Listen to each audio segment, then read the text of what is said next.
ஜாதி கட்சியில சீட்டு வாங்கி நின்ன பையனையே தேர்ந்தெடுத்துக்கான காரணம் என்ன? காரணம் என்னன்னா, இது இந்த படம் ஆரம்பிக்கும் போது அவங்க அப்பா சீட்டெல்லாம் வாங்கல. இல்ல இல்ல, நீங்க யார், உங்க பேர் என்னங்க? பாலா. சரி, தமிழ்நாட்டில் சாதி இல்லாமல் சாதி பார்க்காமல் வேட்பாளரை நிறுத்தக்கூடிய கட்சி ஒன்று சொல்லுங்க. இருங்க, நான் கேட்கறது அதுதான். இருங்க, எல்லாம் உங்களுக்கு தெரியுங்க. எல்லாம் உங்களுக்கு நாம் தமிழர் கட்சி ஆரம்பிச்ச பிறகுதான் உங்களுக்கு தெரியும். நீங்க எப்படி அப்படி சொல்லுவீங்க? நீங்க எப்படிங்க நீங்க அப்படி சொல்லுவீங்க?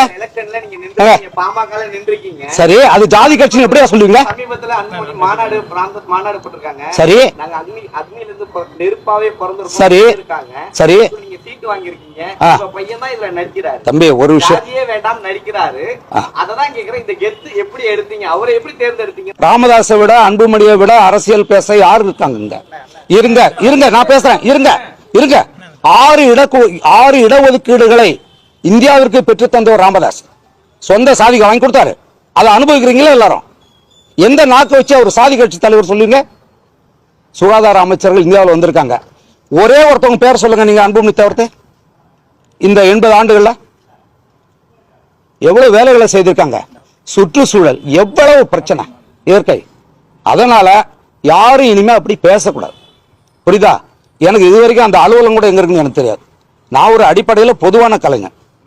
அப்படி பாருங்க.